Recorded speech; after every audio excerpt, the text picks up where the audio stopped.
All right, we're here on another episode of That's Good, Pick It Up, a podcast mostly about golf books. And today we're here with Rich Poggi to talk about his book, Fairways and Greens. Rich, thanks for joining me. Nate, I really appreciate you having me. How you doing? I'm doing good. It's been a long weekend and I got a long week, like you said, ahead of you, but we're going to have some fun for the next hour or so. Awesome. Look forward to it.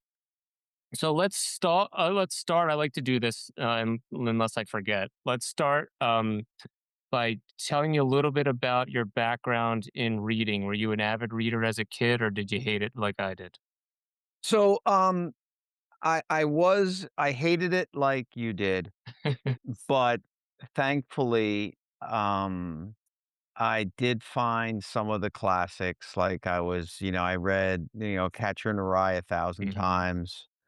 There was certain things, all the Greek and Roman mythology stuff I loved. And then, getting through high school, I was a jock, I was a baseball, football guy.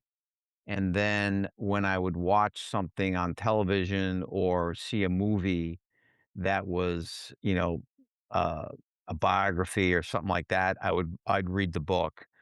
But I was not necessarily a long form novel reader. I became one in college through a mentor when I wanted to write more seriously. But I was huge, Nate, back in the day on Sports Illustrated and all those periodicals.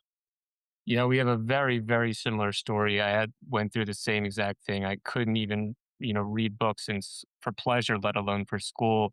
But I remember, sitting on the couch watching TV after school and my dad coming home from work and throwing the newspaper on my lap and just reading every box score, every news item in the sports section. I didn't read any the rest of the newspaper, but the sports section was fascinating. And then I was a big, mythology fan too, and I'm actually rereading Catcher in the Rye now, which has been fun too. So we got a lot of similarities. It holds up over time. Oh yeah. And, I always, it's funny because I didn't get to you through a buddy of mine, Hank Gola, but uh, Oh, Hank wrote for the Daily News and the New York Post for 30, 40 years, and he wrote all the Giant pieces, and we've been just catching up on Giant stuff because I read all of his columns, and I know all the columnists. I used to read a lot of, like, Lupica, and yeah. so I read the Daily News every Sunday, every Monday. I've been a Giant season ticket holder, so, you could thank me for Saquon at some point. That was a big one. That was a big one. You'll have to tell Hank Gola the story of that I'm going to tell you. So we played golf together. We played a couple times, but we played golf together once down the shore for a media thing, and he knows my uncle Neil. Okay. And after, a couple holes, he started calling me Neil, which a lot of people do. Me and Neil are similar. And it got to the point where I couldn't correct him any longer because it had been going on for so long.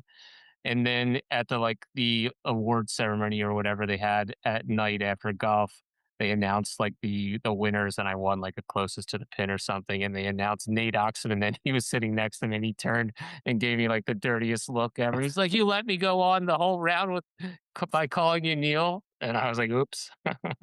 That's It a was funny funny. that's a funny story, Neil. It was funny. Yeah, Yeah, we're playing in, like, 2 weeks, so I'll mention it. he's the best. So that was kind of really my reading background, but then in college, I just found, like, other writers, namely Richard Price, and I just thought Mhm. everything that he wrote was just unbelievable. Even before he did The Wire and all this stuff, just like Ladies Man, some of his first stuff, it just really connected with me, and that's kind of the voice that I started to try and put into my writing, which took a lot of different courses. The main one being that I decided not to become a sports writer because if you look at my eighth grade middle school yearbook, it says ambition is to be a sports writer, and Mhm. I never did that. Well, you wouldn't have made much money and probably. I would have made a lot more money than they do now, but that's a story for another day. I feel bad for them with all the social Oh, I know. media and then, everything. It is what it is. It's a dying art, but those guys were great writers. Yeah, yep, they sure were. I loved, like, just reading, so many of the Philadelphia Oh, sure. columnists are so good. Well, Bill Condon was down there, right? Oh, yeah. Yeah, he's great. Yeah, and I was a huge Sports Illustrated fan like you, and it's just so sad that those things are going away. How about writing? Did you enjoy writing when you were a kid? I've always been somewhat of a storyteller. Growing up, maybe I'd embellish stories or stuff like that. But I really did start writing in like high school and, was nothing because I was, the quarterback and the shortstop and, Mhm, caddied. But in college, I started to really, really write a lot. So I enjoyed more of the creative writing stuff and in college. But, like anything else, I'm 60 now, Nate. So I graduated college in the late 80s.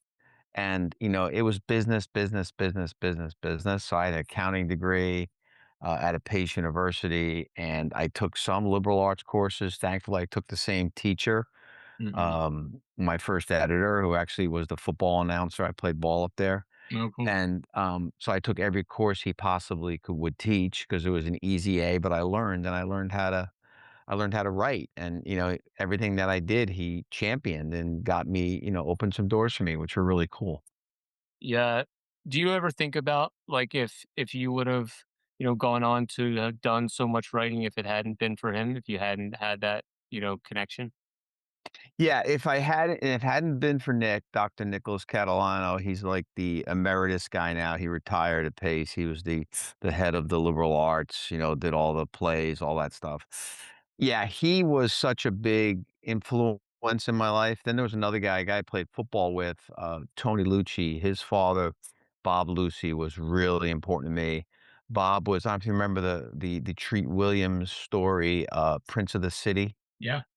So that was based on Bob's life. He was, Oh, an wow. ex New York City detective Mhm. who started writing books, and he wrote that book, and he wrote a bunch of other crime books, and I had written a bunch of things that I was trying to get submitted, and he would just edit it. We talk on the phone, and, now we're going back to, like, 90, 91. So, we did have email, but it was all on, first gen computers. Yep. So I just wish, Bob unfortunately passed away about 5 years ago, and I just wish he was around to see this. But between Nick and Bob, they were certainly like the guys who told me to keep doing this because you're good at it. But the Mhm. challenge, Nate, was there was no money in it, especially on a freelance. I mean, I would write a story or try and submit something to the New Yorker, or I wrote a 600-page manuscript, first person kind of coming of age thing. Got some great feedback from Bob's editor, but she's like, "No, you got to do this, you got to do this, you got to do this." I'm Mhm. like, I'm working. How am I going to do this?" Then I start having kids, and you get away from it, then you come Yeah. back, and then it just segued into something else. Like Nick hooked me up with the one of the head writers at Letterman. That's how I got to start submitting jokes to Letterman, Wow. and that really became my entry into all of my professional writing, which paralleled my sales career. I was not an accountant.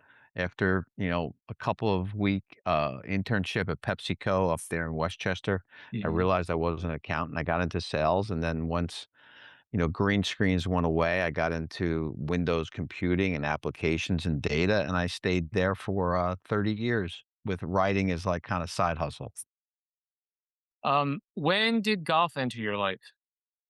So golf entered my life when I was 13, and my parents were divorced.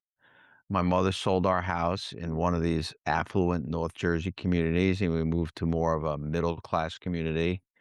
And she said, "I'm not giving you money." So I was raking fields, hustling down at the Memorial Park in a town called Dumont, New Jersey, Mhm. and, I was there at crack of dawn raking the fields for the games. Then the game would end, I'd rake the field again. This was Babe Ruth, so it was a big field. There was no tractor. It was me and another guy raking the field. Wow.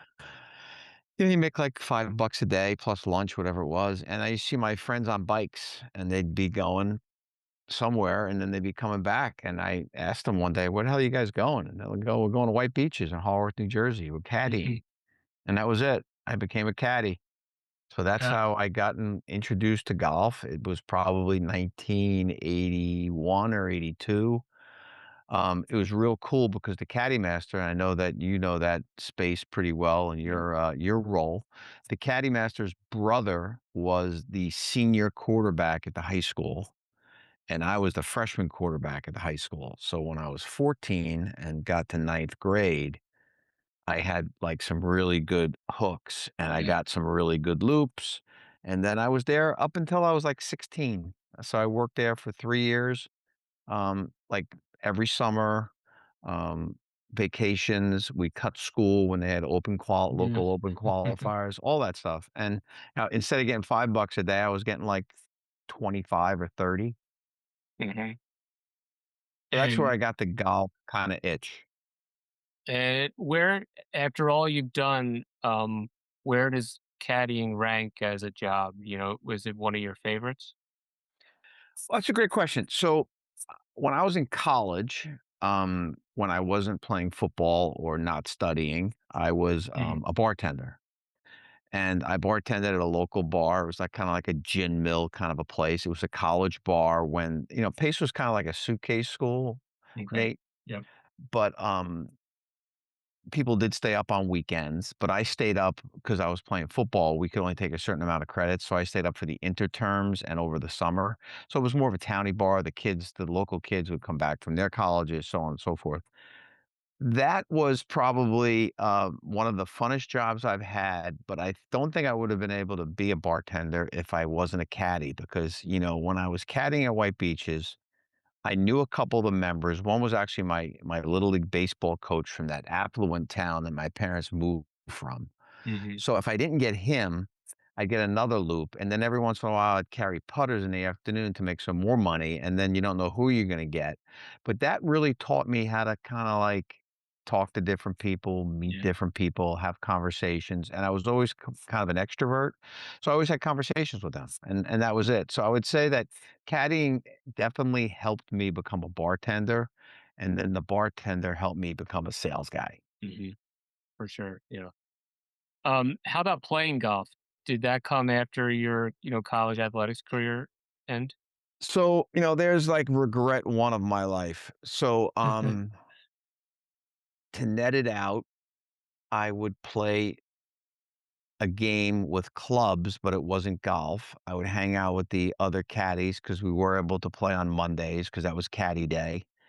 And they kind of limited us to the back nine there, Mhm. because there was a lot going on by the first four holes with the pool and the tennis courts and everything else. So they would just say, guys, don't start on one, start on four, start on five, right? Yep. And when no one's going to throw you off because your guy's all caddy here, so it's good. So I had an old set of clubs. Actually, my father in the book, I dedicated the book to my father, and he actually went to play golf once and literally came home and said, "You take these."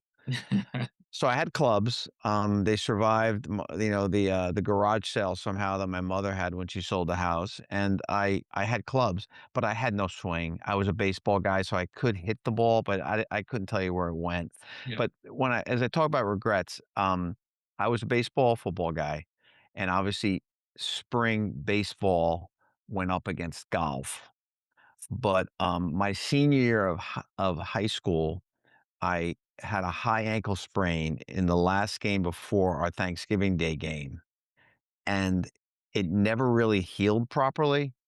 So when I got to baseball senior year, now you had to go in the gym and hit balls and stuff because you couldn't go outside yet. I had been in like a soft cast for like 2.5, 3 months because this is like 1983. And at the end of the day, the medicine was not what it is now, Yeah. and they just put you in a soft cast. I couldn't push off my back foot. I wasn't hitting the ball well. The Mm. team was gonna stink. The coach was a football coach, and he's like, "Rich, listen, we're gonna suck. You really wanna do this?" So I went to the prom, and then I came back, and I wasn't playing, and I just basically called my other coach, who was the D-back coach in football. He was the golf coach, and he only had, like, 4 guys. I'm like, "Can I go play golf?" He's like, "Sure." And then I just started playing on the golf team. I was the 5th guy, sometimes I was the 4th guy, shooting like 48 or 50. It was the same 9 holes every time. Yep. Relied solely on short game, but getting back to the regret was that There was a pro at White Beaches, Dougie Meeks, greatest guy ever. He's in every character I write that's outgoing in golf. He's a Mhm. piece of Doug Parker, who's the main protagonist in my book. Yep. And Doug always offered us lessons. He'd say, "Guys, come to the back anytime you want. I'll give you a lesson." I never took them. That's a huge regret because I really didn't start taking golf seriously. Because in college I bulked up. I went from like 185 to like 220. I Mhm. really didn't start taking golf seriously until I graduated. And then how often did I play when I had kids? So it Yeah, was yeah. kind of like an up and down thing. So golf was introduced to me at 13. I played it 1 year in high school. I wasn't very good at it. Got very serious, in my 30s. And, where does it rank, in what you do today? Is it a big it's probably a bigger part now, right?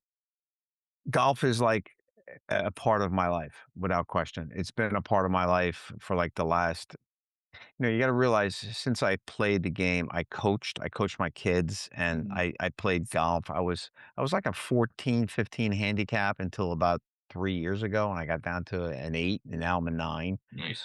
But I had opportunities with my career to join clubs, but I was always traveling and I didn't want to take time away from my family on weekends. And if you're not playing golf on weekends, then you shouldn't really join a club. Right.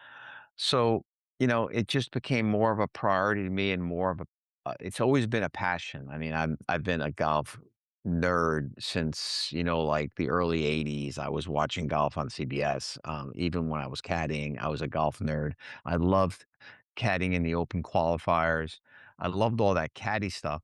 I just never really played because I had other interests. And then, coaching. I was coaching 7th and 8th grade youth football, working a full-time job, traveling across country.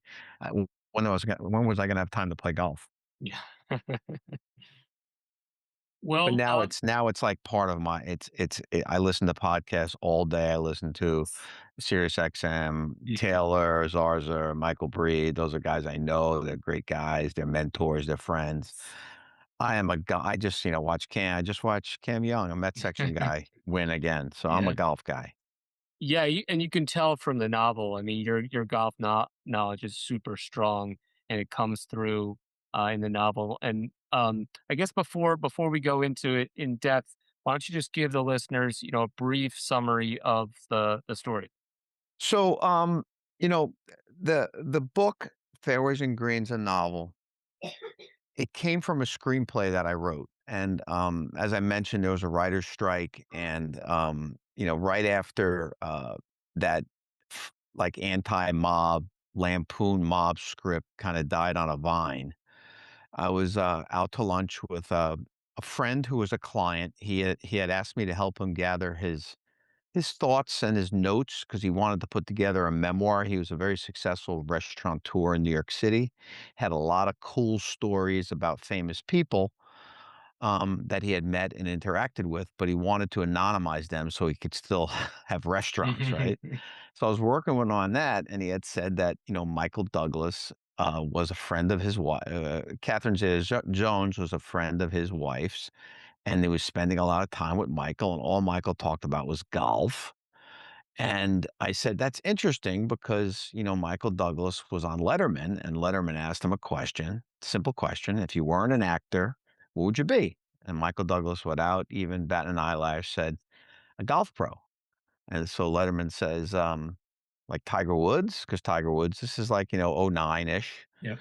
Tiger Woods was, around and had the great run, or like Jack Nicklaus. And he's like, "No, no, like my golf pro." He's like, "A teacher?" He's like, "Yeah." He goes, "Why?" He goes, "Because it's would be a great life. I've come to the game late in life after a skiing accident, and I just think it'd be a great career." That's awesome. I never thought of that. We'll be right back. So now they come back from a commercial and he goes, "How's your dad?" And at the time, Kirk Douglas was still alive. He Mhm. was in his late 80s, early 90s. And Michael says something like, "Dave, my dad is doing great. He still works out, and we're looking for a project to do as kind of like a swan song." So now I'm sitting with my guy, Richie, his name was, at this table in New York City, and I've got those two things in my head. So being the sales guy I am, being the enterprising person, I say, "Richie, I got a golf script about father and sons, and if I give it to you, would you show it to Michael?" And he's like, "Sure." And that was great. So after that lunch, I went to a client and Bloomberg was there for like 2 or 3 hours. Took the subway down to the path, jumped on the path. It was the first time. Took the path back up to North Jersey. It was the first time I thought about my lunch with Richie. I looked up at the top of the train and I said, "All right, I guess I got to write a script for Michael Douglas." So to net it out, I came up with a story that I wanted to be non-derivative, meaning that I didn't want it to be anything like the golf stuff I'd seen before. Tin Cup was already out. Yeah, There was other stuff that was, whatever. Happy Gilmore wasn't out yet, but I didn't want it to be whimsical. I didn't want it to be like anything you're gonna see. mhm. It's not the magical 3 wood that hits a tree, bounces off some lady's pocketbook and goes in, and it's not about it's somewhat of a redemption story, which I'll get to in a second, but, in those stories, as you know, Nate, and the listeners know, it's some down and out ex-jock or business guy or rock and roll guy or girl that's, drinking at a bar and they find, they have to go back and fix something in their past or help somebody in their past. Right. They go back, they become great again, and whoever they help to redeem me, like wins the US Open or wins a Grammy or, starts, Facebook. Yeah. How many Francis we Mets are there, right? There's Right. one and he Yeah. was real, so let him die on the vine, right? Yes, You get yes. 1913 is a long time ago. So, in effect, so I had those 2 themes, and then I wanted it to be, a little twisty into it, so I basically wrote a story about a New Jersey golf pro who was long past his pro career, so he's already kind of gone through that, and, he's at on the back nine of his life. He's at this golf course in New Jersey that's, a golf club. There's no, tennis courts, there's no pickleball, there's no catering, there's no pool. It's a Mhm. golf club for golfers, middle class, upper class. His father was the head pro for years, and he starts getting hit with life's challenges. First is a real estate company that wants to buy out his equity members and make it a 9-hole development with houses. Then his hand-picked pro, a gal, wants to go out and try the LPGA Tour again. And then out of nowhere, he gets a call and he has to go back and, address something in his past, not as the redeemer, but as someone that has to kind of, deal with an issue that is open from his past. And then how he deals with those issues.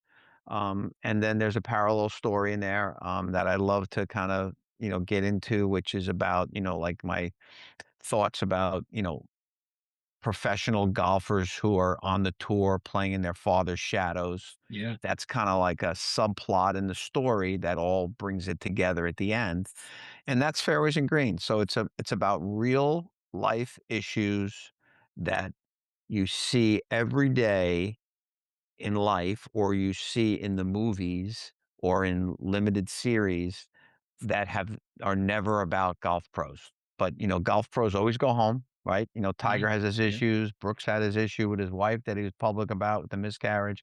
Golf pros and clubs and golf pros on tour have issues, and how they deal with those issues became the reason I wrote this book. And you had, a decent number of writing credits prior to this, right? Can you talk about you mentioned briefly about, contributing some things to Letterman and Yeah, some sure. other shows. Can you talk about that? Yeah, so, again, a lot of it's uncredited, but I'm not lying because so I wrote, on and off for Letterman for, 8 to 10 years. I had, some nice work with, Craig Kilborn on the Late Late Show, then with Craig Ferguson. But through those relationships, I started doing a bunch of stuff for some national comedians, and I started working over at CBS Sports on the NFL Today, and, pardon me, my thing fell out of my ear. They had a show called, First and Long, which was a cartoon that they wrote that was kinda like, just kinda lampooned certain things that happened, during the week in football, and it was a cartoon, and I wrote that for 3 years. I was a Wow. head writer on that. That was really cool, and then they do side gags, on the set, like, I don't know if you remember, like Dan Marino, And again, this was all stuff that I did mainly to hang around. I did get paid for some of the stuff, but for CBS, like there was a time when Dan Marino was the president of the Dolphins, Oh, wow, I remember and that was on a Wednesday, but by Sunday he resigned. that. He resigned. So, but he resigned and showed up to the show. So we had like a little book on the set that said, my 48 hours as an NFL executive by Dan Marino. So little stuff like that. There was hundreds of those. But then I started punching up stuff, the upfronts. You know what the upfronts are? Mhm. Yeah, yeah. I did all the work for the upfronts, for all the sports stuff, not golf, just mainly football. I helped, Okay. the executive producer punch some of that stuff up, give them some throwaway lines and stuff like that. And then I started with the freelance stuff, like helping people get their thoughts together and stuff like that. I had 3 or 4 clients like Richie, and then I worked with a couple national comedians that were really, really big, directly and through services. And, then it just kinda morphed into the screenplays and then a bunch of stuff in new media that, is too difficult to kinda go into, but I was doing memes and all that stuff until I really put my head down and started writing this book, like, 2.5 years ago. Is there, a bit or a joke or, a contribution that you made that you're proud of more than the rest that you wanna share? Or is it all just, as it No, comes to I mind? mean, listen, I'm not gonna do a good job at all, but, the first joke I landed on Letterman that made him laugh, was the one that I always do. It's the old, last night in California, Arnold Schwarzenegger gave his first State of the State speech, and then earlier today was a rebroadcast in English. So and he laughed for, like, a minute on that joke. So that was, like, the one I always remember. I actually have the audio of it, but there were so many throwaways and so many other things. Yeah. I did a bit for a gentleman, unfortunately, who passed away, who did a Bush impression, Bush, GW Bush, Mhm. and he was at the correspondence dinner with Bush, and he was using my material. So a Bush impersonator is making the president laugh with my Yeah. stuff. Wow. That was pretty cool. Steve Bridges, great guy, died much too young. Oh, that's cool. I mean, that just that clip probably and knowing that and seeing your reaction to, or being able to watch Letterman, laugh at your joke had to have been unbelievable. I mean, you hear, like, Seinfeld and other comedians like that, go on Letterman or Carson and, all they wanted to do was make those guys laugh even just for a second, so you must have been just, like, unbelievably thrilled when you saw that, right? It was great. Yeah, that was good, and, it's funny because that was great, and yeah, again, you have to realize this is like the '90s, right? And Mhm. then, into the early 2000s, so DVRs weren't really big yet, but we did Right. have VHS. Remember what that is? Oh, yeah. So and then I would literally, because you didn't know what he was gonna use, Right. and you some of the best stuff he never used Yep. because he had writers that were doing it. He had, Mahal and Berry who were, Carson's writers doing it Yeah. for him, and you were competing, you were one of 100 jokes, he'd pick 2 because Right. he picked every joke.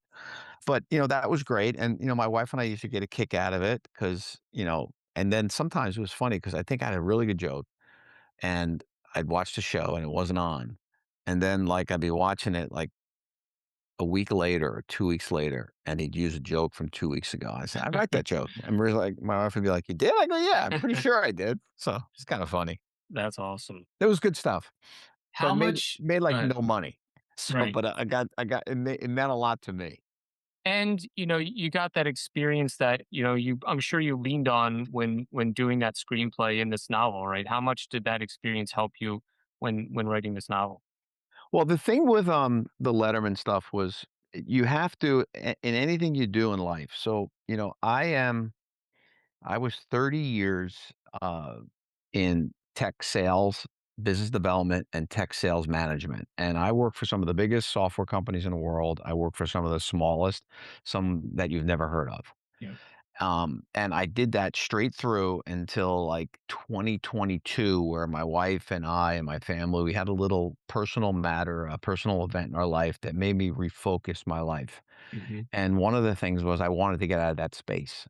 AI was starting. I knew where it was going, and I knew that companies were going to stop spending until they figured out what AI was. So I wanted to do something. So I took a different career path. I focused on my golf game and I said, I'm going to write this book. So those are the three things that I said at 58 years old I was going to do. So once you do that, and whatever you do, whether you're going to do a book, you're going to build a house, you're going to fix your golf swing, Nate, you have to. And I know you had to do this too when you wrote your book. You have to plan the work and you have to work the plan Yeah. and you have to stick to it. And Yep.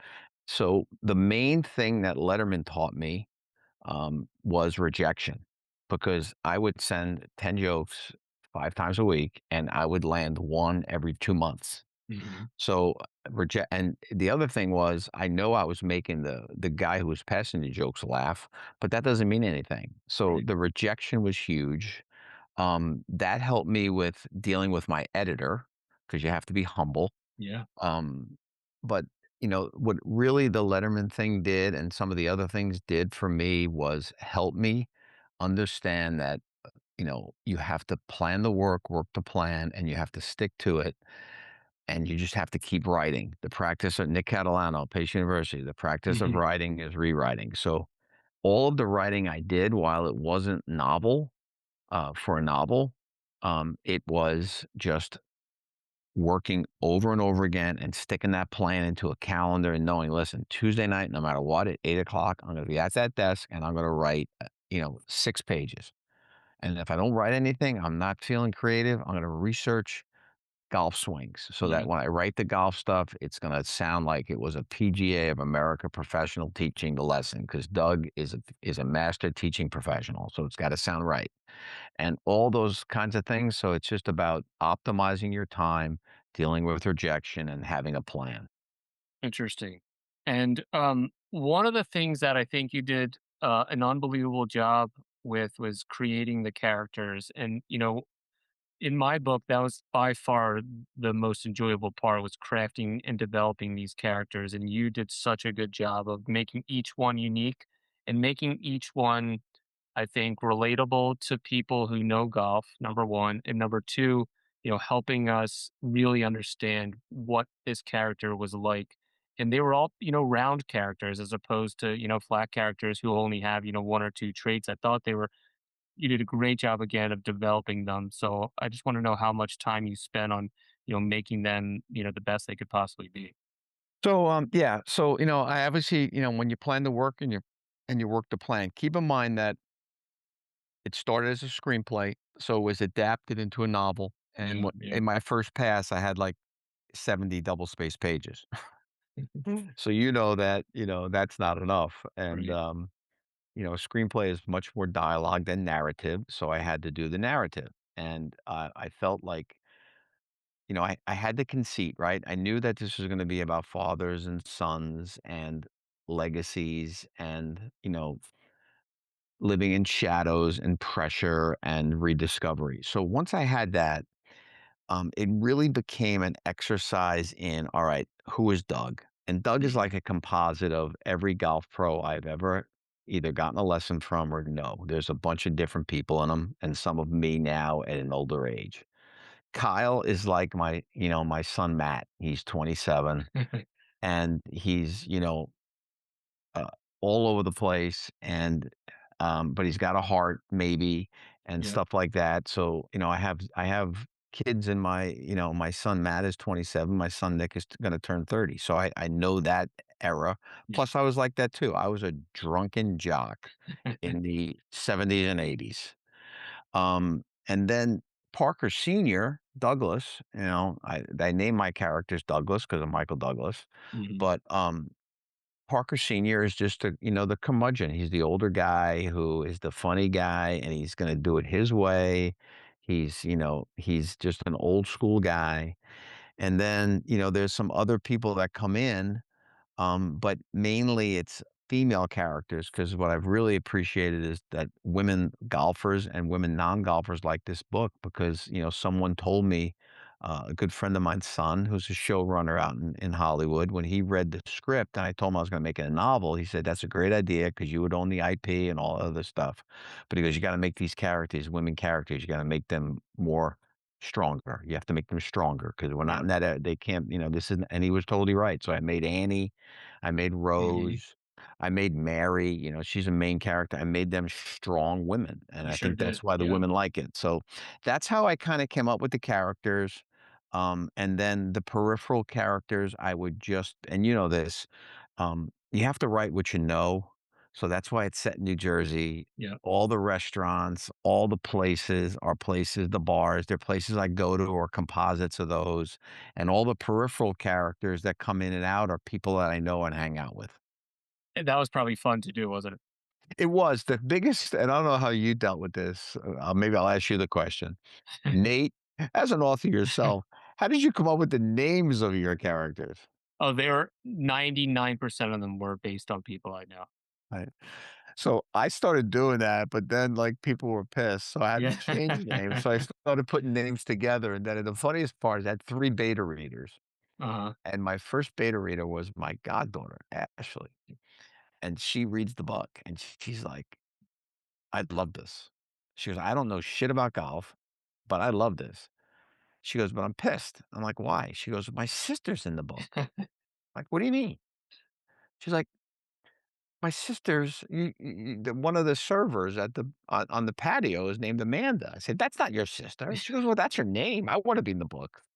So I'm like, "Alright, you can be in the book." So now I gotta figure out where I'm gonna put her. She goes, "I wanna be the girl that he hooks up with." I'm like, "No, you're not gonna be that girl."